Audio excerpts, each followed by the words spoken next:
أنا العبد الذي كسب الذنوب.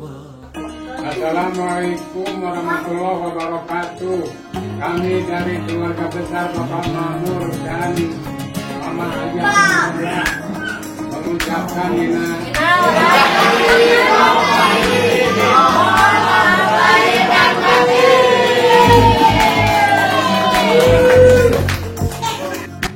Assalamualaikum warahmatullahi wabarakatuh. Apa kabar pemirsa? Semoga pemirsa selalu ada dalam keadaan sehat walafiat, amin ya robbal alamin. Pemirsa yang beriman, pada konten kali ini akan mengulas mengenai acara halal bihalal dan haul. Pemirsa, selamat menyaksikan. Halal bihalal merupakan suatu tradisi masyarakat Indonesia. Tradisi ini merupakan bentuk silaturahmi yang dilakukan pada masa Lebaran atau Idul Fitri. Kegiatan ini dilakukan dengan saling bermaaf-maafan dan bersalaman sebagai salah satu bentuk bersilaturahmi ke tetangga, saudara, serta kerabat. Profesor Qiyai Shihab dalam karyanya Membumikan Al-Quran tahun 1999 menyebutkan bahwa halal bihalal bermakna menyambung sesuatu yang tadinya putus menjadi terikat kembali atau silaturahmi. Pemirsa yang budiman, walaupun Idul Fitri telah berlalu, namun tahniah tetap berlangsung. Biasanya dilanjutkan di tempat lain, diantaranya di tempat kerja. Bahkan difasilitasi dalam acara khusus, yaitu halal bihalal secara seremonial. Dalam acara tersebut, seluruh pegawai yang terkait berkumpul, mendengarkan tausiah, berdoa, bersalaman, dan diakhiri dengan makan bersama. Acara tersebut merupakan momentum untuk saling memaafkan. Inilah inti dari acara halal bihalal. Hal itu sejalan dengan makna halal bihalal yang terdapat dalam Kamus Besar Bahasa Indonesia, yaitu halal bihalal memiliki arti maaf-memaafkan setelah menunaikan ibadah puasa Ramadan, yang biasanya dilakukan di suatu tempat atau auditorium, aula, dan sebagainya oleh sekelompok orang yang merupakan suatu kebiasaan khas Indonesia. Dalam bahasa Arab, halal bihalal berasal dari kata hala atau halala yang memiliki beberapa arti berbeda tergantung konteksnya, yaitu menyelesaikan permasalahan, meluruskan benang kusut atau halal al-habi, mencairkan yang beku, atau melepaskan ikatan yang membelenggu. Namun apabila melihat bentuk katanya, halal bihalal terdiri atas 3 kata, yaitu kata halal, bi, dan halal. Kata-kata tersebut menjadi kata majemuk di dalam bahasa Indonesia dan ditulis secara serangkai halal bihalal. Secara harfiah, halal mengandung arti dibolehkan, layak, dan bebas. Sedangkan bi merupakan konjungsi yang mempunyai arti di, dengan, dan karena. Dalam hal ini yang diambil adalah makna dengan. Dengan demikian, halal bihalal dapat diartikan dibolehkan dengan dibolehkan, layak dengan layak, atau bebas dengan bebas. Atau maksudnya adalah saling membolehkan dari sesuatu yang tadinya tidak boleh, atau saling membebaskan dari dosa dan kesalahan, atau saling memaafkan. Acara halal bihalal yang menggunakan bahasa Arab ini merupakan hasil kreativitas masyarakat Indonesia yang mempunyai nilai luhur sesuai dengan ajaran Islam, yaitu saling memaafkan. Meski berbahasa Arab, namun tradisi ini bukan berasal dari Arab. Hanya saja anjuran untuk melakukan silaturahmi ini tertulis dalam suatu riwayat hadis. Bismillahirrahmanirrahim. Man kana yu'minu billahi wal yaumil akhir falyukrim dayfahu. Wa man kana yu'minu billahi wal yaumil akhir falyasil rahimahu. Wa man kana yu'minu billahi wal yaumil akhir falyakul khairan aw liyasmut.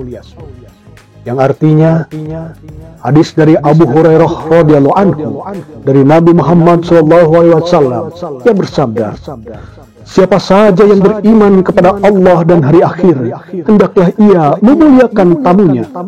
Siapa saja yang beriman kepada Allah dan hari akhir, hendaklah ia menjaga hubungan baik silaturahmi dengan kerabatnya.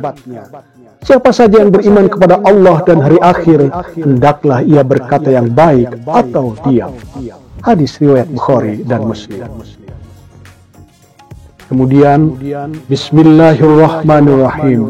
Ma min muslimaini yaltaqiyani fayatasafahani illa ghufira lahuma qabla ayyaftarika.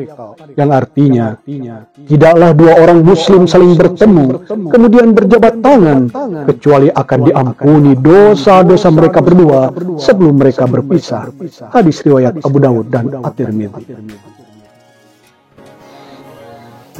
Dalam Kamus Jawa Belanda karya Dr. T.H.P. Gaut pada tahun 1938, terdapat kata halal bahalal yang diartikan dengan salam, datang, pergi, untuk saling memaafkan di waktu Lebaran. Kemudian juga disebutkan bahwa ada istilah yang berasal dari seorang pedagang martabak asal India di Taman Sriwedari Solo sekitar tahun 1935 sampai dengan 1936. Martabak yang kala itu merupakan makanan yang baru bagi masyarakat Indonesia dipromosikan oleh pedagangnya dengan kalimat martabak Malabar, halal bin halal, halal bin halal. Sejak itulah kata halal bahalal mulai populer di masyarakat Solo. Masyarakat menggunakan kata ini sebagai sebutan untuk pergi ke Sriwedari di hari Lebaran atau silaturahmi di hari Lebaran. Kemudian kegiatan ini berkembang menjadi acara silaturahmi saling bermaafan saat Lebaran. Tradisi ini juga diperkenalkan oleh seorang ulama pendiri Nahdlatul Ulama yaitu Kiai Haji Abdul Wahab Hasbullah kepada Soekarno sebagai bentuk silaturahmi antar pemimpin politik pada masa itu. Atas saran Kiai Haji Abdul Wahab Hasbullah, kemudian di Hari Raya Idul Fitri tahun 1948, Bung Karno mengundang seluruh tokoh politik untuk bersilaturahmi di Istana Negara dengan judul Halal Bihalal. Semenjak saat itu, berbagai instansi pemerintahan di era Soekarno menggelar Halal Bihalal dan berkembang luas di masyarakat hingga menjadi suatu tradisi tahunan di masyarakat Indonesia, utamanya di kalangan masyarakat Muslim Jawa. Selain itu, terdapat tradisi serupa yang diyakini telah ada sejak masa Mangkunegara I atau yang dikenal sebagai Pangeran Sambernyawa.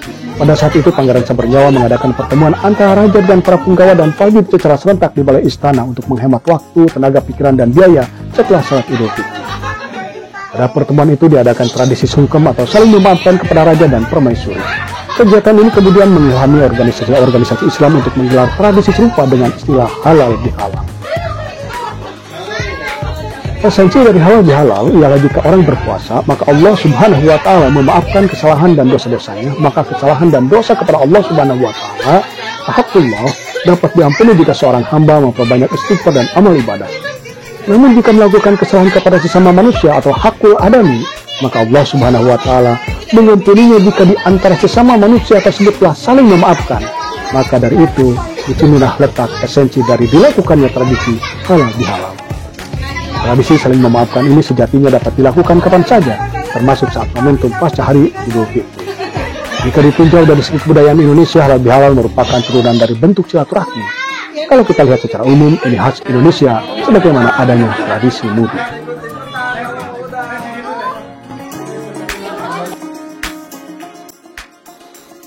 Pemirsa yang budiman, selain halal bihalal, pada konteks tertentu pasca lebaran bagi kaum muslimin terdapat tradisi baik yaitu mendoakan ahli kuburnya atau orang yang meninggal dan yang masih ada ikatan keluarga dengannya. Terlebih bagi anggota keluarga baik orang tua atau karib kerabat yang waktu meninggalnya berdekatan dengan waktu lebaran, maka anak-anak atau saudaranya yang masih hidup kerap menyelenggarakan acara haul dan sekalian halal bihalal. Haul adalah acara peringatan hari wafatnya seseorang yang dihauli atau dilakukan 1 tahun sekali pada hari wafatnya orang yang dihauli tersebut. Menurut Kamus Besar Bahasa Indonesia bahwa haul adalah peringatan hari wafat seseorang yang diadakan setahun sekali, biasanya disertai selamatan untuk ahli kubur atau arwah. Biasanya muatan peringatan haul tidak lepas dari 3 hal. Pertama, tahlilan dirangkai doa kepada ahli kubur atau orang yang sudah meninggal. Kedua, pengajian umum dengan pembacaan secara singkat sejarah orang yang dihauli, mulai dari tanggal lahir atau wafat, jasa-jasa, serta keistimewaan yang patut diteladani.